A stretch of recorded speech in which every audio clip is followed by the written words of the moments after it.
would you do if the person you loved most in the world left you standing at the altar in front of everyone and just didn't show up? Would you cry, call your friends, maybe hit the bar? Rusty Whitaker packed a bag and drove into the mountains in winter in 1979, and he didn't look back. It's the winter of 1979. Somewhere between Minnesota and the middle of absolutely nowhere, Rusty decides that the world, people, warmth, human contact, can go straight to hell. He finds a trailer, remote, freezing, perfect. Because here's the thing about heartbreak, real, gut punch, left at the altar heartbreak, it doesn't just hurt, it freezes you. And Rusty leans into that, hard. Outside, the temperature is 2 below zero. Inside, emotionally, about the same. But Rusty isn't just hiding, he's creating.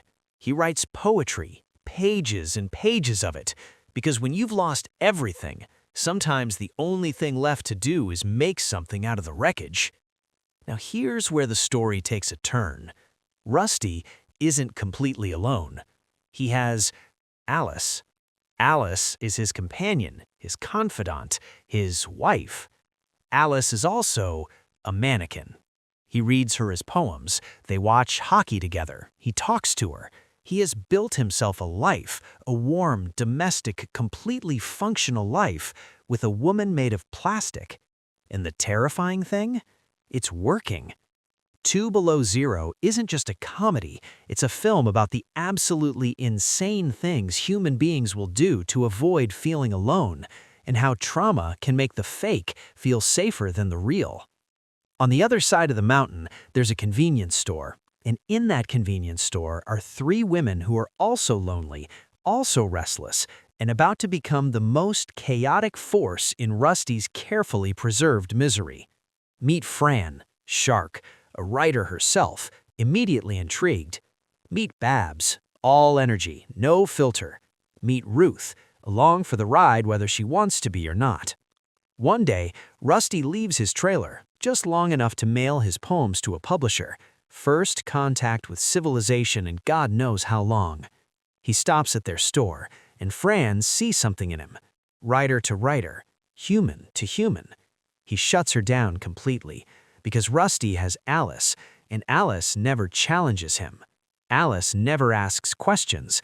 Alice never leaves. But being rejected by a mysterious hermit who lives on a mountain with a plastic wife raises questions.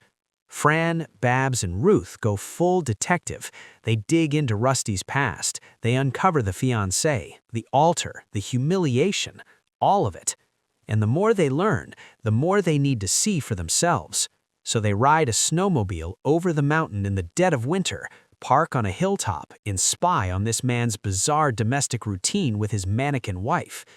What they find doesn't scare them off. It makes them more determined. The next time Rusty comes to town, they're ready.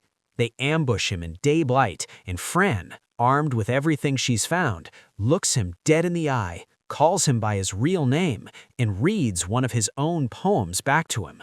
All those walls, all that ice, all that carefully constructed distance from the world, cracked open in about 30 seconds by a woman with a photocopied poem. And then what? It turns into the most unhinged, full-contact, deeply cathartic snowball fight you've ever seen. Because sometimes healing doesn't look like a quiet breakthrough. Sometimes it looks like a 40-year-old heartbroken poet getting absolutely pelted with snow by 3 women who refuse to leave him alone.